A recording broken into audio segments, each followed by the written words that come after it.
یہ بات ہے اگست 2014 کی۔ لندن پلان کے مطابق اسلام آباد کے ریڈ زون میں عمران خان اور طاہر القادری کے دھرنوں کا سلسلہ جاری تھا۔ وزیر اعظم نواز شریف کو کہا جا رہا تھا کہ وہ مستعفی ہو جائیں یا پھر چھٹی لے کر ملک سے باہر چلے جائیں۔ عمران خان نے کنٹینر پر کھڑے ہو کر دعویٰ کیا تھا کہ ہفتے کو امپائر انگلی کھڑی کر دے گا، مگر پھر یہ امپائر کہاں چلا گیا اور اس نے انگلی کھڑی کیوں نہ کی؟ DGI جنرل ظہیر الاسلام کے دھرنوں میں ملوث ہونے سے متعلق حکومت کو ملنے والے ناقابل تردید شواہد کیا تھے؟ کیا واقعی DGI لیفٹیننٹ جنرل ظہیر الاسلام نے وزیر اعظم نواز شریف سے استعفیٰ مانگا تھا؟ اور اگر ایسا تھا تو پھر یہ پیغام کس کے ذریعے بھیجا گیا اور نواز شریف نے کیا جواب دیا؟ کیا ان دھرنوں کو army chief general Raheel Sharif کی پشت پناہی بھی حاصل تھی، یا پھر یہ سازش انٹیلیجنس چیف جنرل ظہیر الاسلام نے ہی رچائی تھی؟ ترازو کے سلسلے پاکستان کے جرنیل میں آج ہم یہی گتھی سلجھانے کی کوشش کریں گے۔ جنرل ظہیر الاسلام سے متعلق دوسری قسط کے ساتھ میں ہوں بلال غوری اور آپ دیکھ رہے ہیں ترازو۔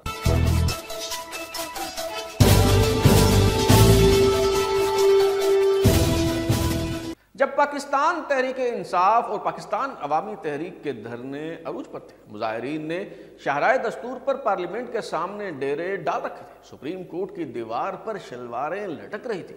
ججوں کا عدالت اور ارکان اسمبلی کا پارلیمنٹ پہنچنا مشکل ہو رہا تھا۔ آزادی اور انقلاب مارچ کے شرکاء سرکاری عمارتوں پر قبضہ کر رہے تھے تو بحریہ ٹاؤن کے مالک ملک ریاض کے ذریعے ایک پیغام بھیجا گیا۔ نصف شب ملک ریاض پرائم منسٹر آفس پہنچے اور اسحاق ڈار سے کہا کہ فوری طور پر وزیر اعظم نواز شریف سے ملنا ہے۔ اسحاق ڈار نے کہا کہ آدھی رات کا وقت ہے، وزیر اعظم سونے کے لیے بیڈ روم جا چکے ہیں، اس وقت انہیں ڈسٹرب کرنا مناسب نہیں، آپ صبح مل لیجیے گا۔ ملک ریاض نے کہا کہ نہیں، صبح بہت دیر ہو جائے گی، آپ ابھی ان تک یہ پیغام پہنچا دیں کہ وہ استعفیٰ دے دیں یا پھر رخصت لے کر ملک سے باہر چلے جائیں۔ اسحاق ڈار نے حالات کی نزاکت اور پیغام کی نوعیت کے پیش نظر وزیر اعظم کو فوری طور پر جگانے کا فیصلہ کیا اور بتایا کہ ملک ریاض کوئی ہنگامی پیغام لے کر آئے ہیں اور ابھی فوری طور پر ملنے پر اصرار کر رہے ہیں۔ میاں نواز شریف اٹھ کر آئے تو ملک ریاض نے کوئی لگی لپٹی رکھے بغیر کہا، میاں صاحب آپ اقتدار سے الگ ہو جائیں، اسحاق ڈار یا پھر شہباز شریف کو قائم مقام وزیر اعظم بنا دیں ورنہ ملک میں مارشلہ لگ جائے گا۔ میاں نواز شریف نے پوچھا کہ آپ کو یہ پیغام دے کر کس نے بھیجا ہے؟ ملک ریاض نے کہا DGI جنرل ظہیر الاسلام نے۔ نواز شریف نے کہا کہ جا کر اسے کہہ دیں میں یہی ہوں، کہیں نہیں جا رہا، جو کرنا ہے کر لیں۔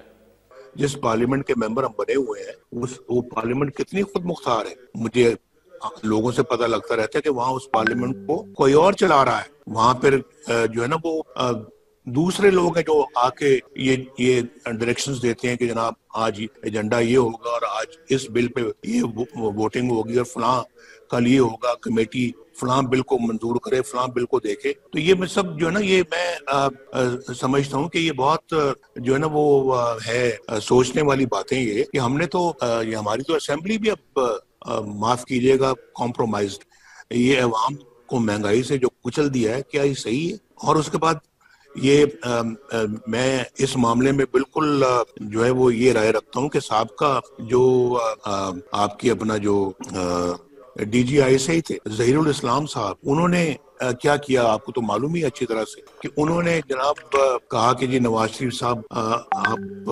استعفیٰ دے دیں، پیغام بھیجا اور آپ گھر چلے جائیں۔ اور یہ دھرنوں کے دوران کی بات ہے، دھرنوں کی اس پیریڈ کی بات ہے کہ جی I should step down and go home۔ تو یہ مجھے بتائیں یہ صحیح ہے؟ مجھے آگے یہ پیغام ملتا ہے in the middle of the night، تو اور ساتھ میں یہ بھی کہ جی اگر آپ نہیں کریں گے تو پھر نتائج بھگتنے پڑیں گے، ماشاءاللہ بھی لگ جائے گا۔ انٹیلیجنس بیورو جسے IBB کہا جاتا ہے، یہ پاکستان کی سب سے پرانی انٹیلیجنس ایجنسی ہے۔ سویلین انٹیلیجنس کے اس محکمے کو کبھی وہ اہمیت نہیں دی گئی جو دیگر خفیہ اداروں کے حصے میں آئی، لیکن محدود وسائل، آلات اور افرادی قوت کے باوجود انٹیلیجنس بیورو نے ہمیشہ بہترین کارکردگی کا مظاہرہ کیا۔ 2014 کے دھرنوں کے دوران بھی یہی ہوا۔ جب حکومت مشکلات کا شکار تھی، ڈور کا کوئی سرا ہاتھ نہیں آ رہا تھا، تو آفتاب سلطان کی سربراہی میں کام کر رہی انٹیلیجنس بیورو کے ہاتھ ایک ایسا ثبوت لگ گیا جس نے پانسا پلٹ دیا۔ جنرل ظہیر الاسلام کا دعویٰ ہے کہ انہوں نے وزیر اعظم نواز شریف سے استعفیٰ نہیں مانگا اور ایسا کوئی پیغام نہیں بھیجا۔ بہرحال اس موقع پر پارلیمنٹ کا اجلاس بلایا گیا۔ آصف زرداری نے اپنا وزن حکومت کے پلڑے میں ڈال دیا اور کہا گیا کہ کسی جتھے کے مطالبے پر وزیر اعظم کو مستعفی ہونے کی کوئی ضرورت نہیں۔ انٹیلیجنس ایجنسیاں معمول کے مطابق اہم شخصیات کے ٹیلی فون ٹیپ کر رہی ہوتی۔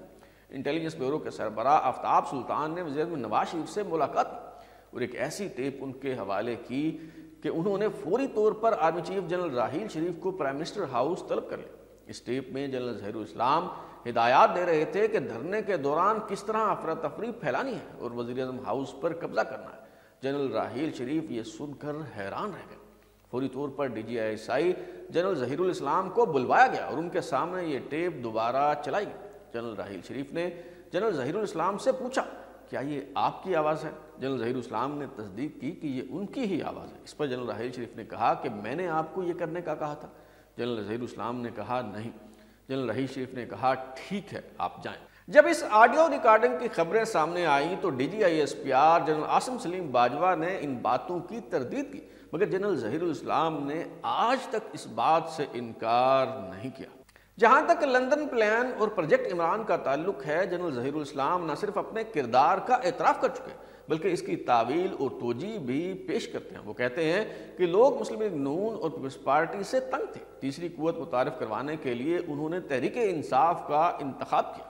آج آپ تمام لوگوں کو یہاں پہ انوائٹ کرنے کا اور بلانے کا ایک مقصد تھا، اور وہ مقصد بیسیکلی یہ تھا کہ جب میں اپنی چھوٹی برادری مٹور کے اندر ان کے ساتھ بات چیت کر رہا تھا اور ہم آپس میں یہ فیصلہ کر رہے تھے کہ ہم نے سیاسی طور پر کس طرف جانا ہے، تو میرا یہ خیال تھا، پہلی بات تو یہ کہ میں آپ کو یہ بتانا چاہتا ہوں کہ میں کوئی سیاستدان نہیں ہوں، میں ایکچولی نیوٹرل ہوں۔ ہمارے NA 57 کے MNA صداقت عباسی صاحب، اس کے علاوہ PTI کے تمام UC لیول کے عہدیداران اور جو پنڈی سے آئے ہوئے گیسٹ، ان سب کو میں اپنی طرف سے اور اہلیان مٹور کی طرف سے، اپنی برادری کی طرف سے ویلکم کرتا ہوں، خوش آمدید کہتا ہوں۔ تو ہم نے یہ دیکھا کہ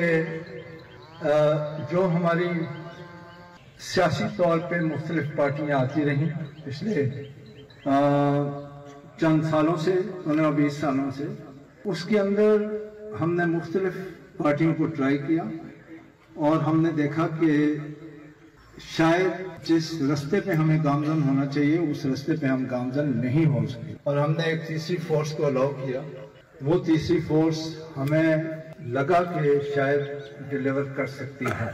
ہم نے یہ نہیں دیکھنا کہ کینڈیڈیٹ کون ہے، ہم نے یہ دیکھنا ہے کہ ہم نے کس سسٹم کو ووٹ دینا ہے، اور وہ سسٹم ہمیں PTI کے اندر نظر آتا ہے۔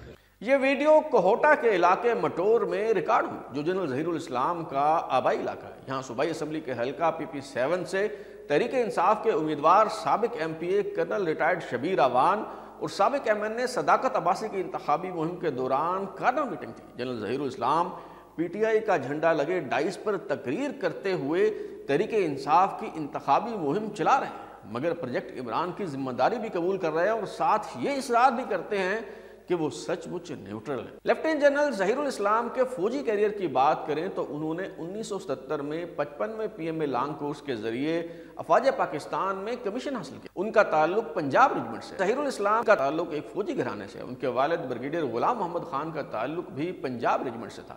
ان کے 3 بھائی فوج سے ریٹائر ہوئے، جبکہ بہنوئی میجر اعجاز عزیز بھی فوج میں رہے۔ 2015 میں دفاعی تجزیہ نگار اکرام سہگل کے حوالے سے ایک بھارتی اخبار نے یہ دعویٰ کیا کہ بالی ووڈ سٹار شاہ رخ خان سابق DGI جنرل ظہیر الاسلام کے بھانجے۔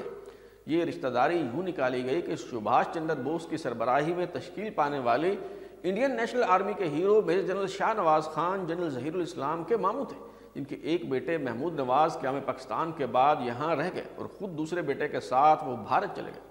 محمود نواز افواج پاکستان میں بھرتی ہو گئے اور بطور کرنل ریٹائر ہوئے اور ریٹائرمنٹ کے بعد بھارت جا کر اپنے والد شاہ نواز سے ملاقات کی۔ دعویٰ کیا گیا کہ شاہ رخ کی والدہ لطیف فاطمہ چونکہ شاہ نواز خان کی لیپالک بیٹی تھی، اس لیے وہ شاہ رخ خان جنرل ظہیر الاسلام کے بھانجے ہوئے۔ ISPR نے جنرل ظہیر الاسلام کے شاہ رخ خان سے رشتے سے متعلق بھارتی اخبار ٹائمز آف انڈیا میں شائع ہونے والی اس خبر کی تردید کی۔ ظہیر الاسلام نے بطور بریگیڈیئر سیاچن کے محاذ پر خدمات سر انجام دی۔ میجر جنرل کے رینک میں ترقی پانے کے بعد 10 کور جسے راولپنڈی کور بھی کہتے ہیں اس کے زیر انتظام نہایت اہمیت کے حامل 12ویں ڈویژن کے جنرل آفیسر کمانڈنگ بنائے گئے اور پھر ISI کے انٹرنل ونگ کے DG تعینات کیا گئے۔ نومبر 2008 میں 3 اسٹار جنرل کے رینک میں ترقی ملنے کے بعد 5ویں کور کے کمانڈر یعنی کور کمانڈر کراچی کے طور پر خدمات سر انجام دی۔ 18 مارچ 2012 کو جنرل شجاع پاشا تیسری بار ایکسٹینشن کی حسرت دل میں لیے ہوئے ریٹائر ہو گئے تو لیفٹیننٹ جنرل ظہیر الاسلام کو DG ISI تعینات کر دیا گیا۔ بعض اوقات لوگ جنرل ظہیر الاسلام کو میجر جنرل ظہیر الاسلام عباسی سے کنفیوز کرتے ہیں جنہوں نے 1996 میں آپریشن خلافت کے دوران تب حکومت کا تختہ الٹنے اور اقتدار پر قبضہ کرنے کی کوشش کی جب بے نظیر بھٹو وزیر اعظم تھے۔ ہاں البتہ دونوں میں ایک قدر ضرور مشترک ہے اور وہ یہ کہ دونوں نے حکومت کا تختہ الٹنے کی کوشش کی اور دونوں ہی ناکام رہے۔ امریکی جریدے فوربس میگزین نے 2012 کے شمارے میں دنیا کی طاقتور ترین شخصیات کی فہرست میں DG ISI lieutenant general Zaheer ul-Islam کو بھی شامل کیا۔ لیفٹیننٹ جنرل ظہیر الاسلام جنہوں نے میاں نواز شریف کی حکومت کا تختہ الٹنے کی کوشش کی، وہ جب اکتوبر 2014 کے آخر میں ریٹائر ہوئے تو وزیر داخلہ چودھری نثار نے ان کے اعزاز میں الوداعی تقریب کا انعقاد کیا۔ اس موقع پر ان کی خدمات کا اعتراف کرتے ہوئے انہیں اعزازی شیلڈ بھی پیش کی گئی۔ لیفٹیننٹ جنرل ظہیر الاسلام جو پہلے سے شادی شدہ تھے، انہوں نے مئی 2015 میں پیپلز پارٹی کے رہنما سینیٹر پلوی شاہ خان سے خفیہ شادی کی، مگر انٹیلیجنس چیف ہونے کے باوجود وہ اس تعلق اور شادی کو خفیہ نہ رکھ پائے۔ دراصل پلوی شاہ خان سے شادی کرتے وقت یہ وعدہ کیا گیا تھا کہ مناسب وقت آنے پر شادی کا باضابطہ اعلان کر دیا جائے گا، مگر جب یہ وعدہ پورا نہ ہوا تو پلوی شاہ خان نے عدالت سے رجوع کر لیا۔ لاہور فیملی کورٹ کے جج عبد المنعم خان نے نان نفقہ کی ادائیگی کے اس مقدمہ پر سابق DG ISI lieutenant general retired Zaheer ul-Islam کو نوٹس جاری کر دیا کہ 20 جنوری 2020 کو وکالتاً یا اصالتاً پیش ہو۔ جنرل ظہیر الاسلام اور سینیٹر پلوی شاہ خان کا ایک بیٹا بھی ہے جس کا نام شمشیر الاسلام رکھا گیا ہے اور 2015 میں پیدا ہونے والا یہ بچہ اب 9 برس کا ہو چکا ہے۔ پلوی شاہ محمد زئی خان جو ذکاء اللہ خان کی بیٹی ہے، پیپلز پارٹی کے کوٹے پر خواتین کے لیے مخصوص نشستوں پر رکن قومی اسمبلی رہی ہے اور 2021 میں پیپلز پارٹی کے ٹکٹ پر سینیٹر منتخب ہوئی۔ یہ تھی سابق DG ISI lieutenant general retired Zaheer الاسلام کی روداد۔ اب تک لیے اتنا ہی۔ بلال اوری کو اجازت دیجیے، پھر ملاقات ہوگی۔ اگر آپ اپنی رائے دینا چاہتے ہیں یا پھر کوئی تجویز تو ہمارا واٹس ایپ نمبر 0332841057 دستیاب ہے۔ اپنا فیڈ بیک دیں، لائک کریں، سبسکرائب کرنے کے بعد بیل آئیکن یعنی گھنٹی دبائیں اور دیکھتے رہیں ہمارا چینل ترازو۔